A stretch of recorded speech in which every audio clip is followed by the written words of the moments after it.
Vamos lá, pessoal, nossa aula Bible School, e o nosso tema nós mudamos, tá? Nós estávamos vendo anteriormente por que cremos na Bíblia, né? Nós vimos o porquê no Antigo Testamento, o porquê no Novo Testamento, e agora nós vamos estudar, nós já demos uma breve introdução, quem escreveu o Antigo Testamento, ok?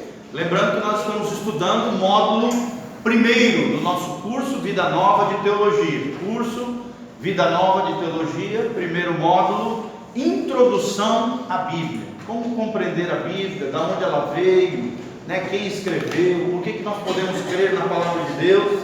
E agora, a aula de hoje, quem escreveu o Antigo Testamento. Tá bom? Lembrando sempre que, segundo os estudiosos da Palavra de Deus, os biblistas, que são especialistas em Bíblia Sagrada, a Bíblia foi escrita por cerca de 40 autores diferentes, que por mais de 1400 a 1500 anos, ou seja, do século 14 a.C. até o primeiro século depois de Cristo, esses 40 autores, que viveram muitos deles em tempos distintos, diferentes, eles escreveram a Palavra de Deus inspirados pelo Espírito Santo. Tá bom? Então tomem notas aí, façam suas anotações, e na próxima aula a gente entrega o material para vocês, tá bom? Peço desculpa por isso, foi falha minha, perdoem o pastor, senão vocês não vão para o céu.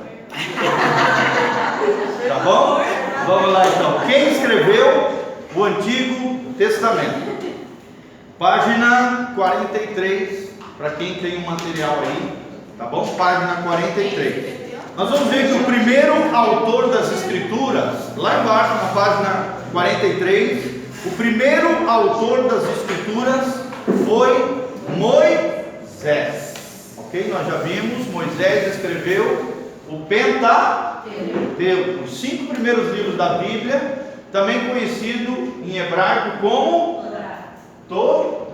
Torá, tá? Ou também conhecido em português a lei. Lembrando que todo o conjunto do Antigo Testamento é conhecido pelos judeus como a lei e os profetas. Nós cristãos, protestantes, nós subdividimos o Antigo Testamento em grupos de livros distintos. Os 5 primeiros livros da Bíblia são conhecidos como livros o quê? Pentateuco. Depois do Pentateuco vem 12 livros, conhecidos como livros históricos, exatamente. Coloca aí, 12 livros históricos. 5 primeiros livros se chama Pentateuco. Logo depois do Pentateuco, a partir de Josué e terminando em 2ª Crônica, existem os livros históricos, tá bom?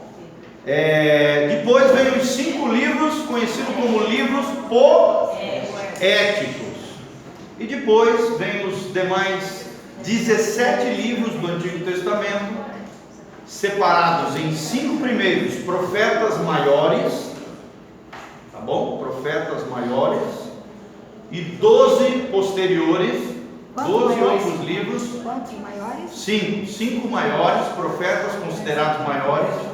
Maiores não pela sua grandeza, mas pelo volume das suas obras, tá bom? 5 profetas maiores e 12 profetas menores. Vou repetir: 5 primeiros livros, Pentateuco.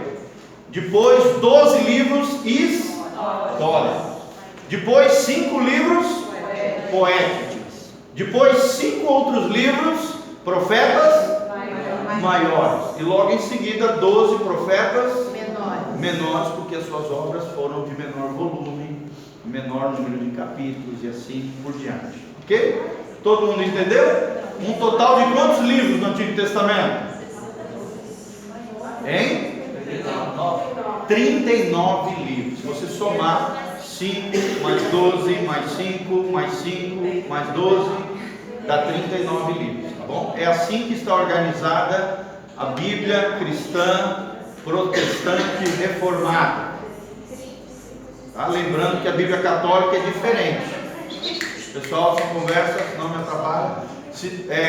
Lembrando que a Bíblia católica é diferente, ela tem outros 7 livros a mais, que nós desconsideramos como livros inspirados por Deus.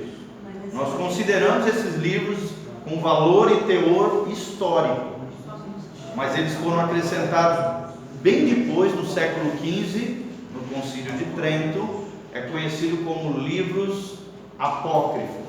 A palavra apócrifo no original significa secretos, no grego significa secretos, ok?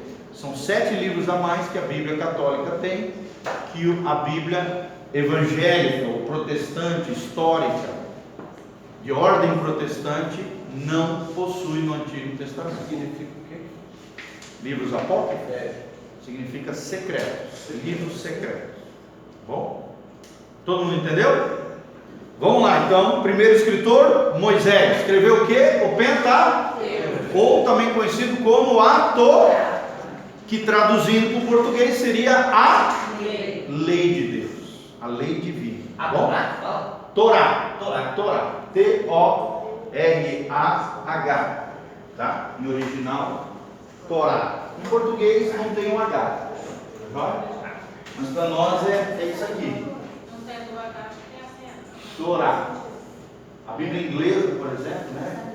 Quando se lê em inglês, se menciona a Torá, o inglês é muito criterioso nos conceitos, nos nomes. Então eles colocam o nome como é no hebraico. No hebraico é isso aqui, tá bom? Torá. Lembrando que H aqui é uma consoante fazendo uma referência de Deus.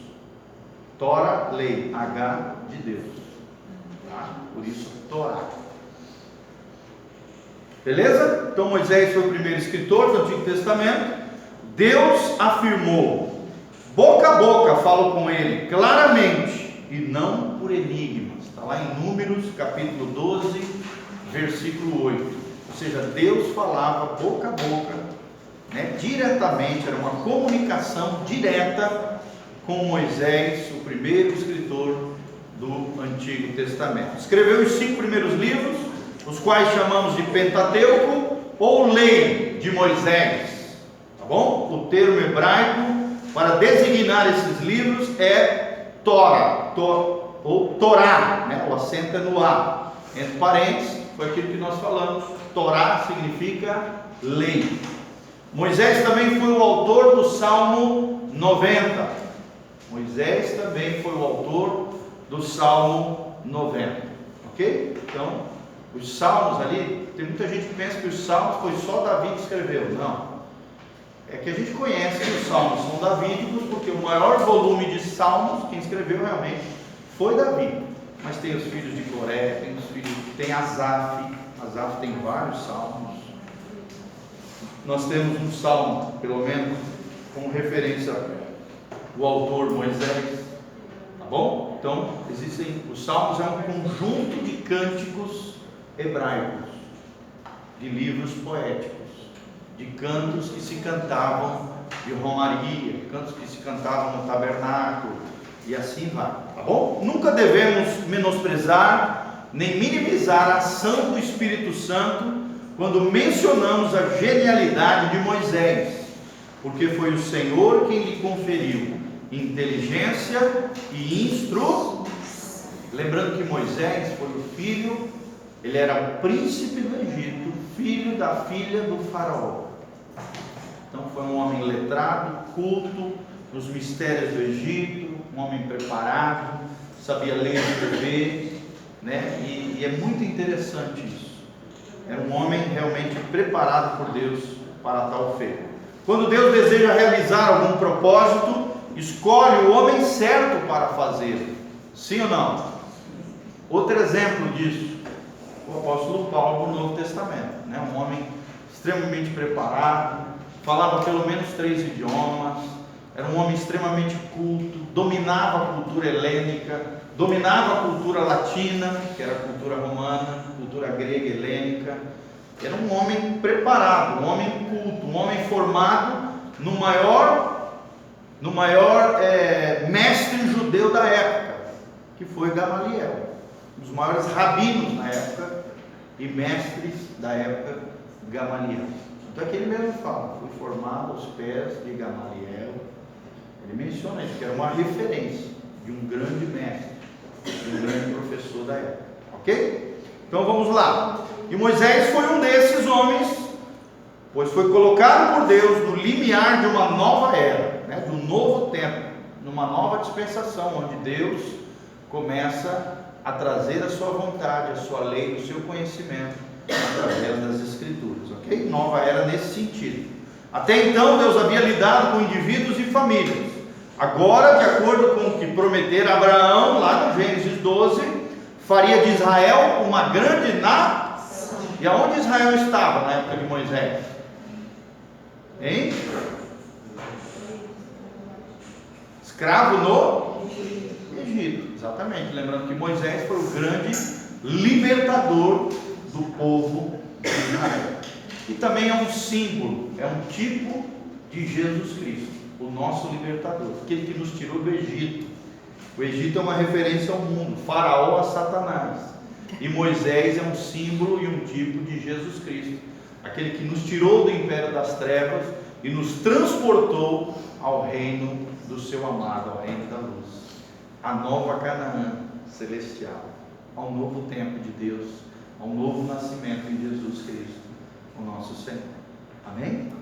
Amém. Coisa linda isso, né? Então vamos lá. Através da providência divina, Moisés, que nasceu sob um regime de escravidão, foi educado em toda a ciência dos egípcios. Isso está escrito lá em Atos capítulo 7, 22. Ou seja, tem uma referência bíblica que nos dá gabarito para isso que nós estamos falando. Ele aprendera com sua mãe a respeito do Deus dos israelitas. Lembrando que ele era filho de Levi, da tribo de Levi. Ok? Moisés era da tribo levítica. Lembrando que a tribo levítica depois se tornou a tribo sacerdotal. A tribo sacerdotal. Pois ela cuidou de seu próprio filho como ama contratada pela filha do faraó. Olha que tremendo. Uma mulher que entregou o seu filho, né, para poupar as crianças que estavam sendo mortas, colocou no rio, no cestinho. Esse Deus, de maneira provedora, né, sustentadora, cuidou desta criança, colocou sobre a filha, né, caiu na graça da filha do faraó. E aí ela chamou, através da irmã dele, que era Miriam, uma ama de leite. Quem era essa ama de leite? A própria mãe de Moisés. Coisas que só Deus faz, não é verdade? Que coisa linda. Por isso o nome Moisés, tirado das águas. O nome Moisés significa isso, tirado das águas. Tremendo isso também. Então ele aprendera com a sua mãe a respeito dos deuses dos israelitas, pois ela cuidou do seu próprio filho, como ama contratada pela filha do faraó. Na corte real, então, Moisés aprendeu a ler e a escrever. Ele foi instruído na cultura egípcia, que na época a cultura egípcia era a mais evoluída da época, era a grande civilização da época.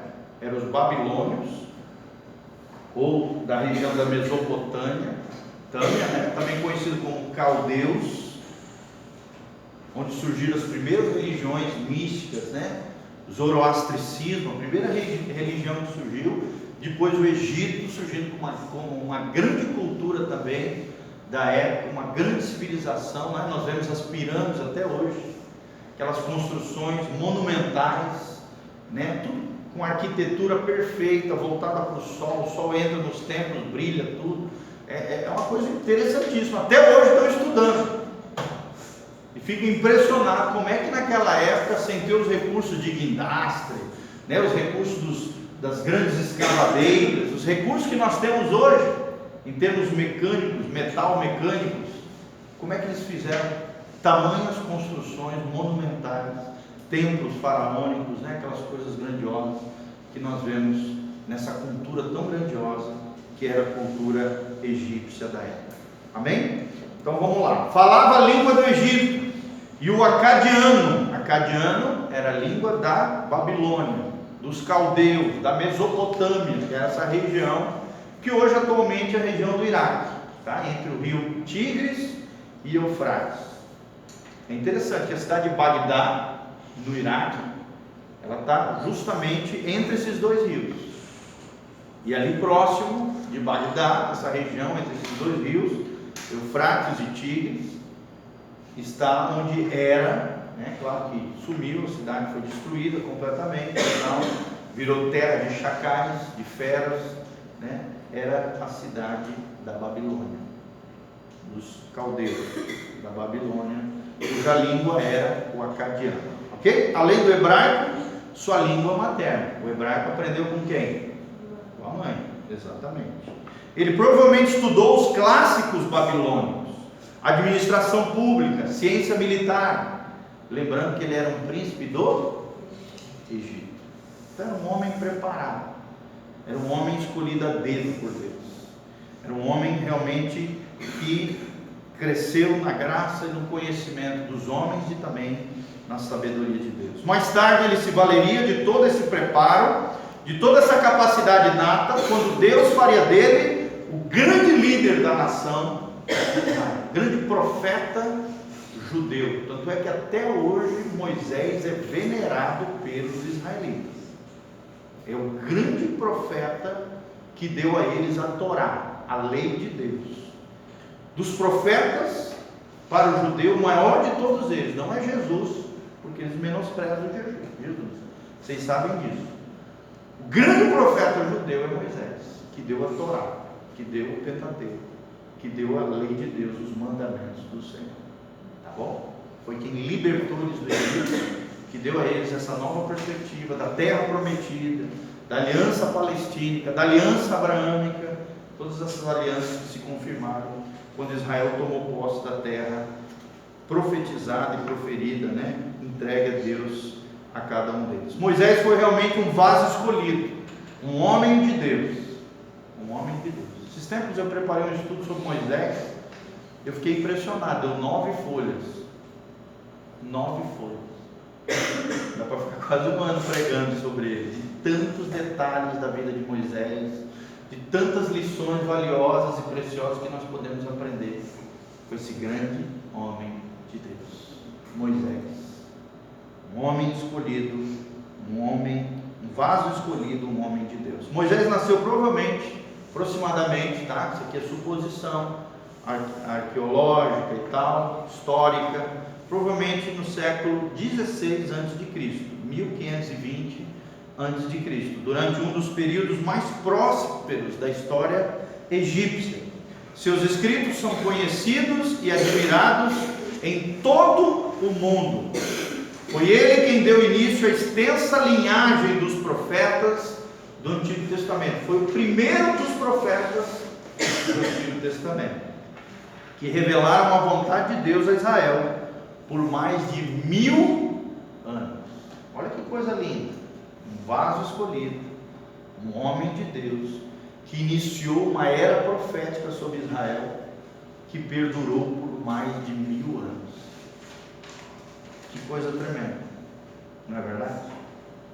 É um vaso escolhido, um homem de Deus, um homem realmente que a gente tem muito que aprender, um homem que foi chamado amigo de Deus, um homem que foi chamado o homem mais manso da face da terra. Tremendo isso, tremendo. Então vamos lá, a linhagem profética, tá? A linhagem profética. Deus providenciou certos critérios pelos quais os profetas deveriam ser provados. Está lá em Deuteronômio 13, Deuteronômio 18.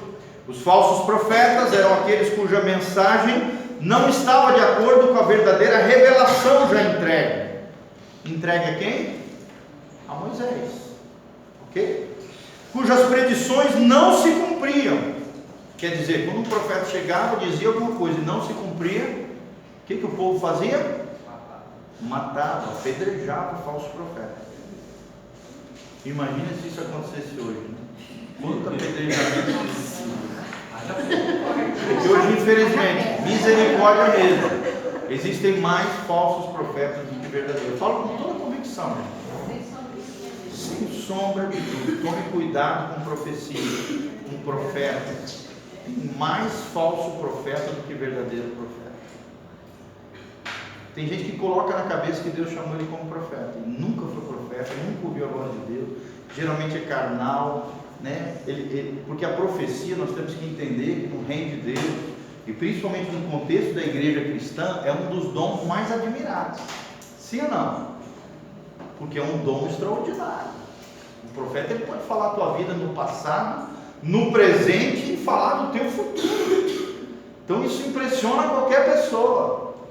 E tem gente que é mal resolvida na alma, né? Que não foi amado, tem lacunas terríveis dentro da sua alma. Então, para querer ser amado, querer ser desejado, querer impressionar as pessoas, começa a falar besteira, falar coisas que Deus nunca falou, que Deus não autentica, que não legitima, que não acontece, que às vezes ainda gera confusão na cabeça das pessoas, gera coisas terríveis. Por exemplo, às vezes um profeta chega e fala: ó, larga o teu marido e arruma outra pessoa que sai encrenca. Onde é que Deus vai falar um negócio desse? Jamais. Incentivar o adultério, incentivar o abandono do lar, jamais. E tem gente que faz isso. Eu já ouvi cada história esdrúxula que vocês não imaginam. Já aconteceu comigo mesmo, uma pessoa chegar e dizer: olha, Deus me falou que você é meu marido, é que você vai casar comigo. Eu era solteiro na época, falei: tá danado,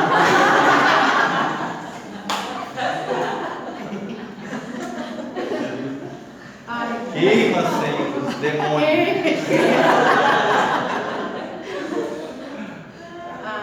Mas para vocês verem, aconteceu isso, de mãe querer que eu casasse com a filha, chegando: não, porque Deus me falou, você vai casar com a minha filha, papapá, papapá. Falou para ela? Falou para ela, mas para mim não. Entendeu? Tem essas coisas drúxulas, gente. Tem coisas horrendas, né? Vai lá e faz aquilo financeiramente, aí o cara vai lá, faz tudo errado, né? Não, aí chega na hora H, você vai confrontar um falso profeta, ele arruma 1000 desculpas: não era assim, eu não falei isso e tal, papapá. Entendeu? Então, infelizmente, existe muito isso. No Antigo Testamento, como é que acontecia? Ele era morto, ele era apedrejado por todo mundo, porque falou palavras que não procediam de Deus. E qual era a prova do verdadeiro profeta? Se ele falasse, acontecesse, amém. Se nenhuma das suas palavras caísse no chão, caísse por terra, é porque ele era um verdadeiro profeta de Deus. Se uma falhasse, já era apedrejado e morria, apedrejado por todo o povo.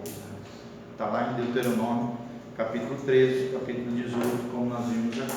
Tá bom? Então, o texto de Êxodo 4, de 1 a 5, demonstra que os milagres também serviam para dar crédito à mensagem do profeta. Ou seja, todo grande profeta no Antigo Testamento, ele, além de ter uma palavra direcionada por Deus e que se cumpria, também ele tinha geralmente sinais e prodígios como sinalização divina na sua vida. Nós vemos em Elias, nós vemos em Eliseu, nós vemos no profeta Samuel, nós vemos em vários profetas do Antigo Testamento. Moisés nem se fala, né? Cheio de episódios assim, de milagres e coisas extraordinárias, as 10 pragas do Egito, né? A terra que se abriu e engoliu os rebeldes, tudo, as codornizes que vieram, a pedra que foi, né? Primeiro foi falada e a rocha se fendeu e começou a dar água para o povo que estava morrendo de sede. Então nós vemos vários episódios miraculosos, milagrosos, extraordinários, a mão de Deus com o profeta, sinalizando que aquele homem vinha da parte do Senhor. Amém? Então é muito interessante isso. Todos os verdadeiros profetas representavam também Jesus Cristo, o grande profeta que havia de vir. Então, através desses parâmetros, né? Através dessa mensagem profética e todas essas demonstrações de milagres, o povo de Israel podia saber que eram genuínos arautos de Deus. Arautos são locutores, proclamadores da palavra de Deus. E quais eram os falsos profetas? Ok? Sempre lembrando que os verdadeiros profetas representavam o grande profeta. Quem foi o grande profeta? Jesus Cristo, o grande profeta que haveria de vir. Está aí Isaías para comprovar isso.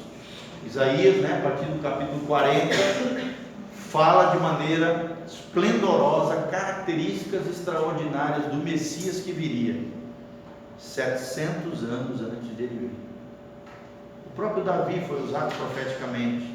Tem vários detalhes de vários salmos que fazem menção ao Messias que viria, o verdadeiro profeta, o maior dentre todos os profetas, aquele que Apocalipse diz que é o espírito da própria profecia, Jesus de Nazaré.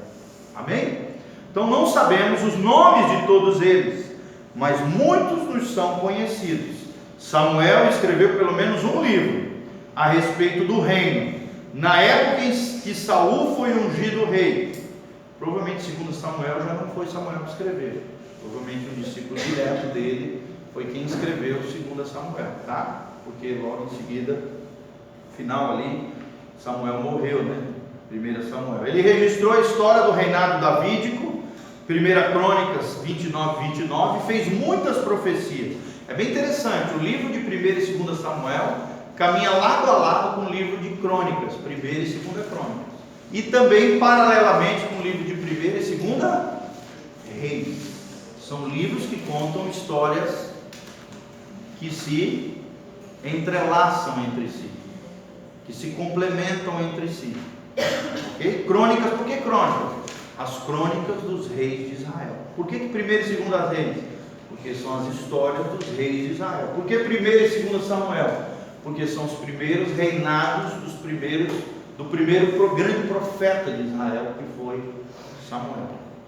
Ok? Muitos desses livros, 1 e 2, eram um livro só, que depois, para facilitar questões didáticas e tal, foi subdividido em 2 livros, como a gente conhece hoje aqui. Tá bom? Davi, Saul, tá? Cadê? Deixa eu ver aqui. Não sabemos o nome de todos eles, tá? Samuel escreveu pelo menos um livro a respeito do reino na época em que Saul foi ungido rei. Ele registrou a história do reinado davídico e fez muitas profecias. Davi era um excelente cantor e rei extraordinário. Também foi profeta. Está lá em Atos 2:30, fala sobre essa capacidade profética de Davi. Escreveu cerca de metade do livro dos Salmos. Olha só, metade dos Salmos foi escrito por Davi. Por isso que a gente conhece os Salmos davídicos, porque é óbvio, Davi tinha proeminência, foi o maior compositor. Lembrando que Salmos eram o que, gente? Eram canções. São cânticos que eram cantados pelo povo de Israel, no templo, né, de Israel, no tabernáculo de Israel eram cantados esses cânticos. Por isso, livros poéticos são poesias, são fatos, né, históricos relatados em cânticos, são poesias relatadas em cânticos. Por isso essa beleza extraordinária, cheio de figuras de linguagens, metáforas, coisas extraordinárias, hipérboles e várias figuras de linguagem. É uma obra riquíssima a nível de linguagem de português, no nosso caso, né? De linguagem literária, porque contém vários tipos de linguagem diferenciada. Bem interessante, tá bom? Escreveu cerca da metade do livro de Salmos. Entre os dias de Davi e os de Malaquias, houve dezenas de outros profetas. Nesse grupo encontra-se Elias e Eli, que foram considerados também outros grandes profetas de Israel. Tanto é que quem apareceu do lado de Jesus na transfiguração? De um lado Moisés, do outro lado Elias. Entendeu? Olha a grandeza de Elias, olha a grandeza de Eliseu, que foi seu discípulo direto também por volta de 850 a.C. Isaías, Oséias, Joel, por volta de 725 a.C. Jeremias, Naum, Abacuque, Sofonias, por volta de 600 anos antes de Cristo. Ezequiel, Daniel e outros, durante o tempo do cativeiro e pós o cativeiro, em cerca de 400 anos antes de Cristo. Aí logo em seguida, amados, entre o final do Antigo Testamento e o início do Novo Testamento, ocorreu um tempo onde Deus se silenciou, que é conhecido como período interbíblico, ou período de silêncio, onde Deus se calou profeticamente por cerca de 400 anos. 400 anos. A palavra profética desapareceu. Entendeu? Exatamente. É conhecido como período interbíblico ou período do silêncio. Aí veio a primeira voz profética antes de Jesus. Quem foi a primeira voz profética antes de Jesus? João Batista, que é chamado por Jesus do maior dentre os profetas, porque ele anunciou a vinda do Cordeiro de Deus, que tiraria o pecado do mundo. Quem é esse Cordeiro de Deus? Jesus. Olha a grandeza do ministério de João Batista. Morreu como? Martirizado, com a sua cabeça em uma bandeja, porque uma menininha tola, desmiolada, quis agradar, o rei e a sua mãe, mandou matar o grande profeta João Batista. Ok? Vamos lá então? Continuando, houve ainda uma sucessão de outros profetas menos conhecidos, que registraram a história da época, aqui mencionando esse período de 400 anos. Seus nomes figuraram em vários versículos, nos livros de 1ª e 2ª Crônicas, durante o reinado de Davi também, 1 Crônicas 29 e 29, lemos sobre Samuel, Natã, Gade, todos esses profetas que não tiveram obras escritas, mas que foram profetas atuantes nas suas épocas, antes desse período interbíblico. Tiveram pequenas missões, pequenas tarefas, confrontar, por exemplo, o profeta Natã foi o cara que confrontou quem? Davi, pelo seu pecado de adultério e assassinato. Tenta imaginar. Imagina se Deus entregasse essa missão para você. Enfiar o dedo na cara de um rei que era o mais poderoso da época, para que você contasse uma historinha e depois contasse o dedo e dissesse: esse homem, você que merece a morte, você diz, esse homem é você. Tem que ser macho, homem de Deus, para fazer um negócio desse. Sim ou não? Sim. Lembrando que o rei tinha poder de vida e morte sobre as pessoas. Os exércitos estavam ali, os escudeiros do rei estavam ali. E muitos profetas, quando confrontaram os reis da época, foram martirizados, serrados ao meio. Está lá em Hebreus 11. Cabeças cortadas, serrados ao meio, jogados, em poços de lama, perseguidos, famílias dizimadas. Então são esses profetas menorzinhos aqui que a Bíblia também menciona de maneira honrosa. No tempo de Salomão, 2 Crônica 9, 29, a referência de Aías e de Ido também, dois profetas do tempo de Salomão. Em 2 Crônicas 12, 15 aparece Semaías, em meio ao relato sobre Roboão. Roboão era filho de Salomão. Foi o jovem destrambelhado que, por causa da sua imprudência de ouvir os mais jovens em vez de ouvir os mais velhos, dividiu o reino de Israel em 2 reinados: o reino do norte com 10 tribos e o reino do sul com apenas 2 tribos. Entendeu? Ali houve a divisão de Israel, que era 12 tribos, mais a tribo levítica, que não se contava, se dividiu em 10 tribos do norte, capital, Samaria, e as tribos do sul, Judá e Benjamim, as 2 tribos, mais a tribo levítica, que não se contava, capital, Jerusalém, por causa desse roubo destrambelhado, burro, que ouviu o conselho dos novinhos, em vez de ouvir dos seus coleguinhas, em vez de ouvir os conselheiros dos seus pais. Uma grande lição que nós aprendemos na vida de Roboão. Ok? Vamos lá então. Entre outros profetas encontra-se Jeú, filho de Anani, que escreveu sobre o rei Josafá, e Isaías, que registrou os fatos do reinado de Uzias e Ezequias, em 2 Crônicas 26, 22 e 32, 32, além desses muitos outros profetas, também outros são citados na palavra de Deus, tá? Alguns com obras escritas, Isaías, né? Jeremias, e esses grandes profetas que a gente lê, né? Os 12 menores e os 5 maiores, que são livros que a gente lê no Antigo Testamento, e outros apenas as suas missões, os seus trabalhos proféticos, a maneira como Deus usou, foram relatados nos livros dos reis de Israel, nos livros de 1 e 2 Samuel e nos livros das crônicas dos reis de Israel.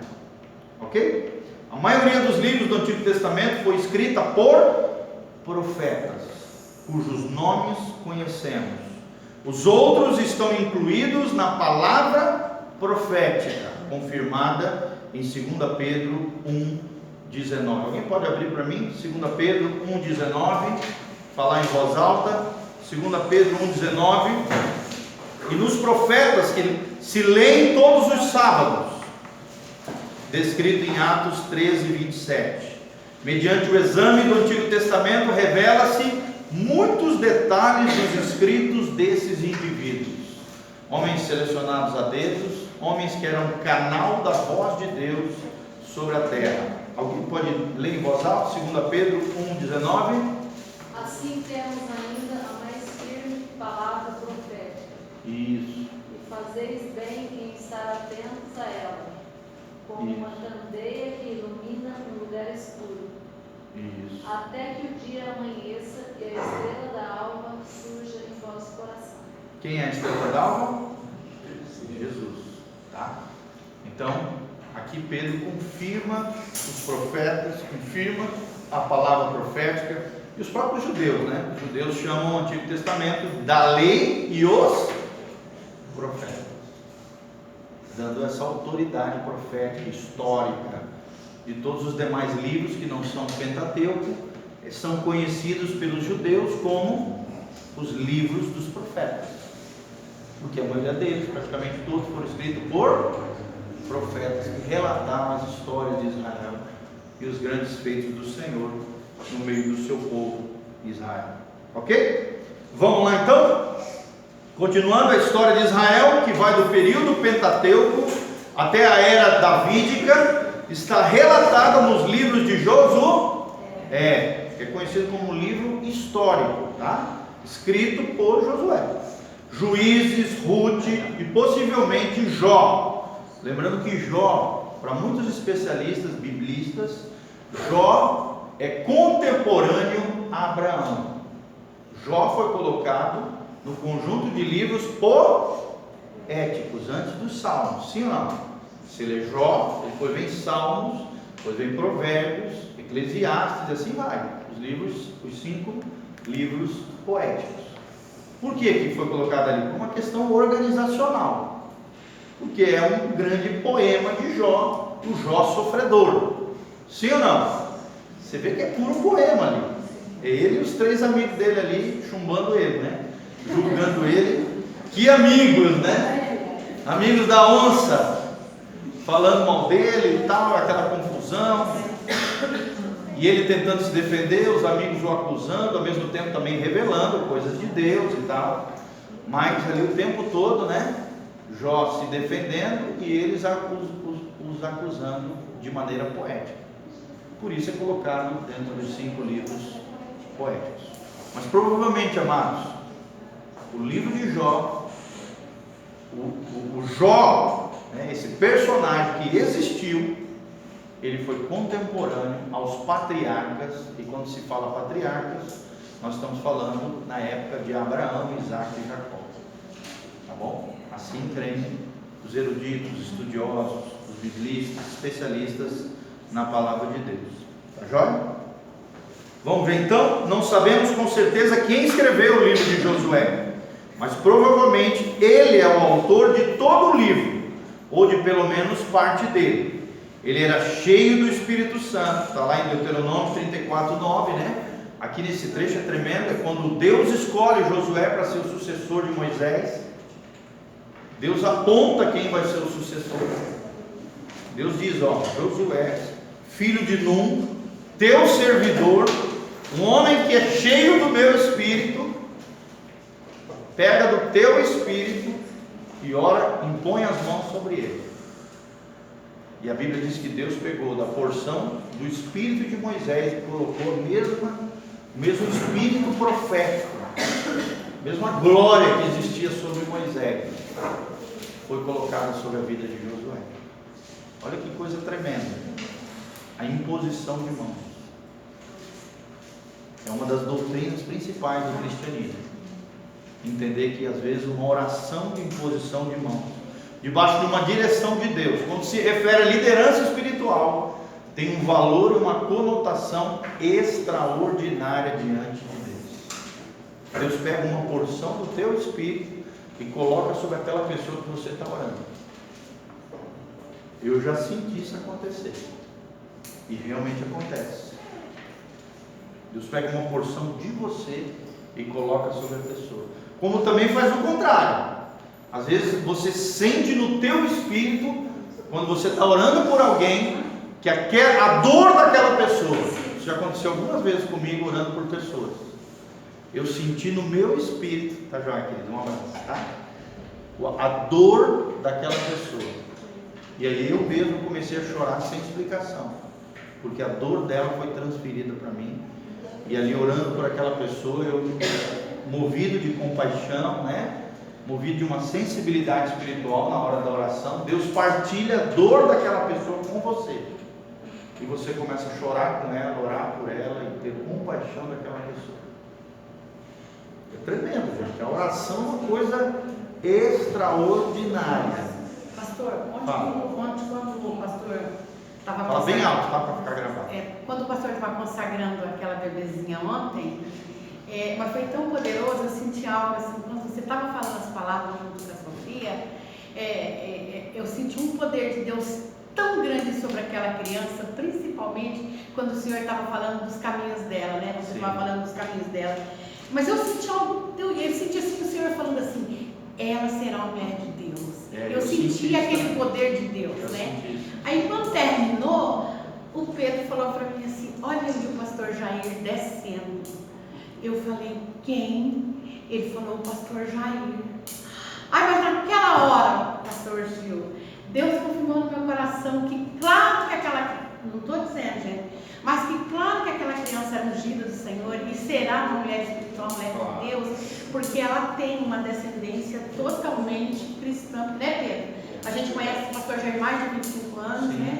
Então, um homem de Deus, né? O homem de Deus errou, mas se arrependeu. Mas aí Deus consertou a vida dele. Consertou Deus, né? Porque o homem está na presença do Senhor. E outra coisa, uma linhagem sacerdotal. Uma linhagem sacerdotal. Eu falei, nossa, eu percebi. E a criança é inocente. Ela é inocente. Mas você viu que eu orei contra toda e qualquer herança, espírito contrário. Sim, e tal. tudo. Foi, ó, e a consagração que você fez ontem foi a primeira que eu vi toda diferente. Você chamou sua esposa, foi algo assim muito poderoso. Assim, eu vi e falei, meu Deus, essa criança. Ela ficou toda sem graça. Mas foi bonitinho, né? Não, mas eu achei lindo, foi uma direção de Deus. Chama Aí, ó, a esposa, ora por ela, pede para ela levantar, impõe as mãos sobre a criança. Eu também estava meio nervoso, que eu ia pregar um assunto bem complexo, complicado. Segurar uma criança não é fácil e tal. Então eu tive esse direcionamento. E ainda falei com ela, eu quero que você ore junto comigo, para a igreja ver que nós somos um ministrando sobre as pessoas. Foi diferente, né? Foi diferente, foi bonito, aquele poder, aquela Foi lindo, unção foi de lindo. Deus. Eu senti muita unção. Muita graça. Por causa disso, é direção de Deus, tá? Isso é muito importante, você fazer as coisas na direção de Deus. Amém? Vamos lá então.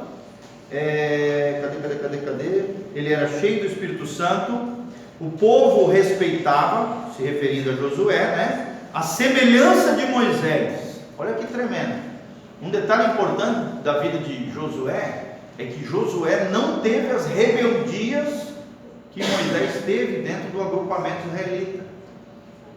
Josué não teve, ele foi um líder tão extraordinário, recebeu de Deus, além da porção que ele já tinha, mais a porção de Moisés, mas teve uma liderança tão extraordinária que não teve nenhum caso de murmuração e rebeldia em todo o seu ministério. Foi um homem extraordinário. Você não vê falha de caráter de Josué em nenhum aspecto.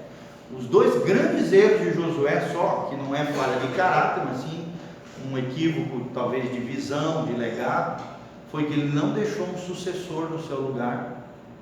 Ele não deixou. E aí entrou o período de juízes, onde cada um fazia o que achava que era certo. E aí houve um grande tempo de confusão sobre Israel. E aí Deus tinha que levantar o juízo em meio àqueles caos, né? Aquele caos todo. E num episódio só, ele tomou uma decisão, escutando os cabeças de Israel, sem consultar a Deus. Foram os dois erros de Josué. Se você vê a Bíblia toda, Josué não teve falha de caráter, Josué não teve murmuração por parte de Israel. Josué foi uma liderança prática, funcional, eficaz, magnética, poderosa, conquistou a terra de Canaã, juntamente com os israelitas.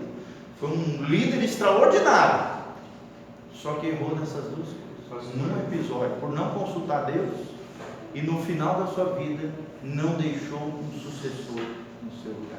Fala. Quando ele mandou aqueles homens para a guerra, também sem consultar Deus, né? Exatamente, foi ali. Foi nesse equívoco que ele errou. Exatamente. E quando ele permitiu que um determinado povo que tinha enganado eles com vestimentas erradas e tal, né, dizendo-se um povo distante, mas era um povo ali no meio, que era para ter sido exterminado, ele não consultou, fez uma aliança com esse povo e não pôde destruí-los por causa dessa aliança equivocada. E foi uma aliança que deu muito problema para Israel depois. Deu muito problema, porque não consultou o Senhor. E Deus leva em conta a aliança, mesmo quando você não consulta o Senhor. Deus leva em conta. Você está me entendendo? Vamos lá. Então, continuando aqui. Ele era cheio do Espírito Santo, o povo respeitava a semelhança de Moisés, Josué 4,14, e ele escreveu as palavras da aliança no livro da lei de Deus. Ele se valia do jargão profético, assim diz o Senhor. Ele falava com autoridade. Hoje tem gente falando isso, mas que não ouviu a voz de Deus nem a pau. Hoje os caras falam sem temor nenhum, assim diz o Senhor. Toma cuidado. Foi o Senhor mesmo que falou? Se não falou, você está lascado. Então, como ele era um homem cheio de Espírito Santo, um homem de Deus, um verdadeiro profeta, ele falava com autoridade esse jargão conhecido nos dias de hoje, assim diz o Senhor. Josué 24:2. Um dos livros apócrifos escrito durante o período intertestamentário, que é esse período que eu falei de 400 anos de fala comigo, período intertestamentário. Ou então período do silêncio. Quanto tempo? 400 anos. Onde Deus se calou. Deus calou a sua voz profética quanto ao povo de Israel. Olha só, é conhecido como período intertestamentário. Intertestamentário porque ele está entre o Velho Testamento e o Novo Testamento. Inter, no meio. Testamentário. Interbíblico, está errado. Intertestamentário é mais correto, mas também tem gente que chama de interbíblico, tá? Escreve testamento. Inter. É só botar o inter mesmo. Testamentário.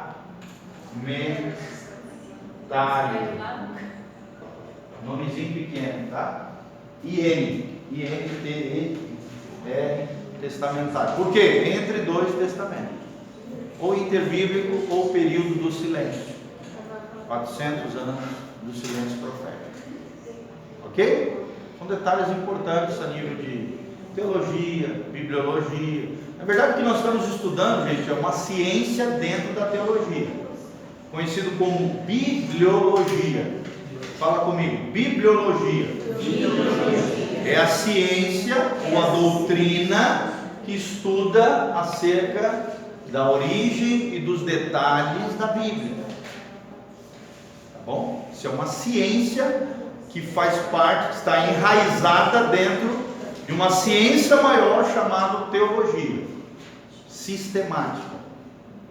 Né? Por exemplo, a gente está estudando aqui o Bible School, que na verdade é teologia. Dentro da teologia existe a bibliologia, que é a primeira matéria que a gente estuda, por isso é o primeiro módulo, introdução à Bíblia.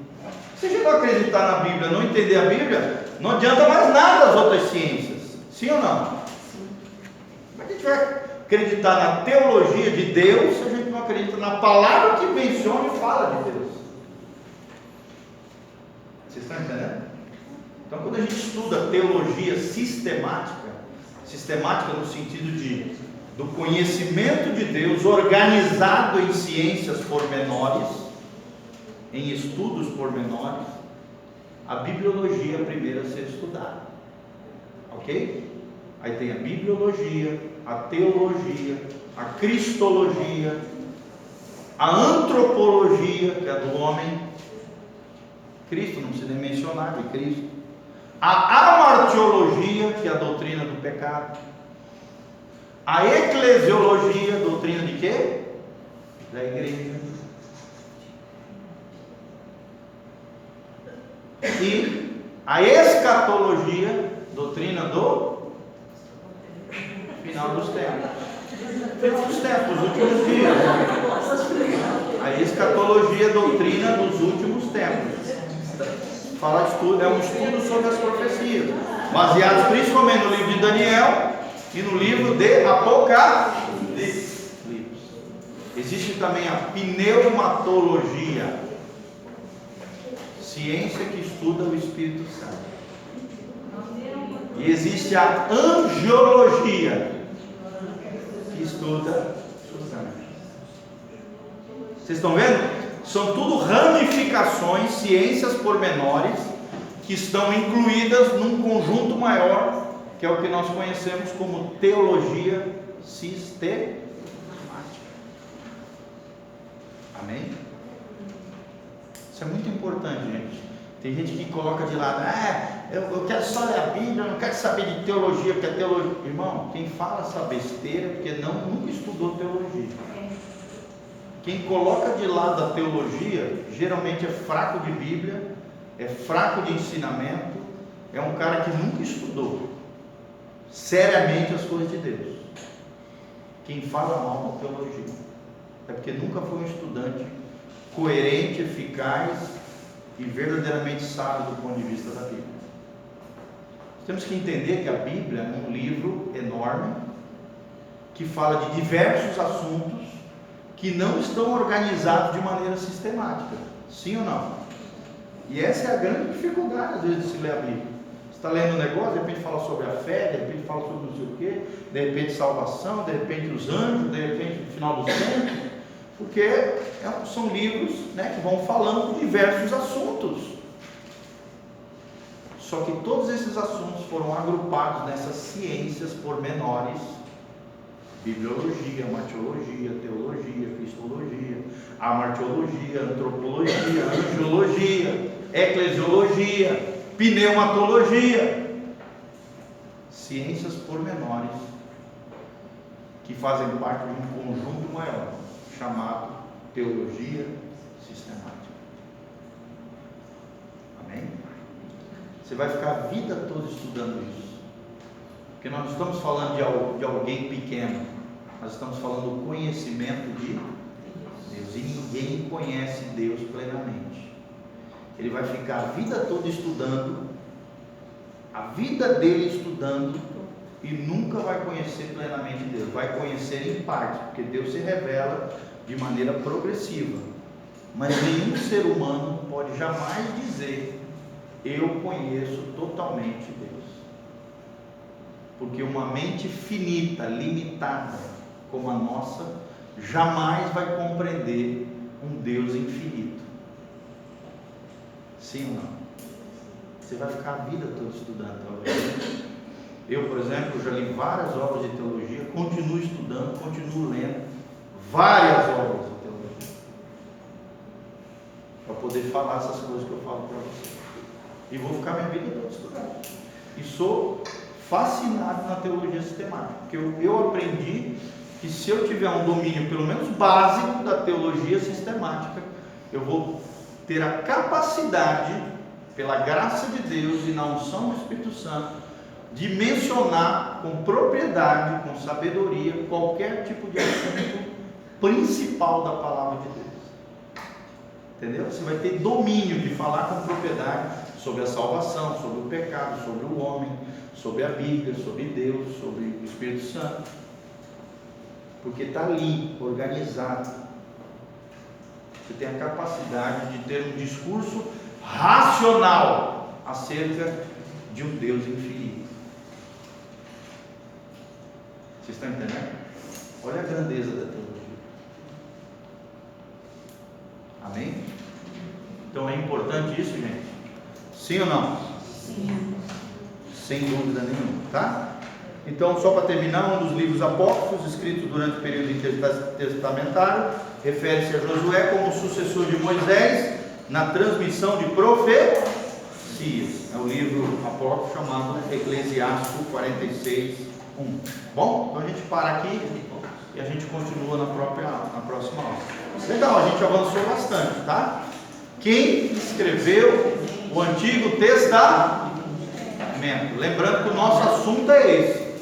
Quem escreveu o Antigo Testamento? E nós aprendemos que foi Moisés e muitos outros profetas de Deus, homens inspirados por Deus, cheios do Espírito Santo, que falaram a lei de Deus e as profecias de Deus ao povo de Israel. Amém? Tremendo? Glória a Deus. Valeu, galera da internet. Continua com a música aí. Deus abençoe. Um abraço aí.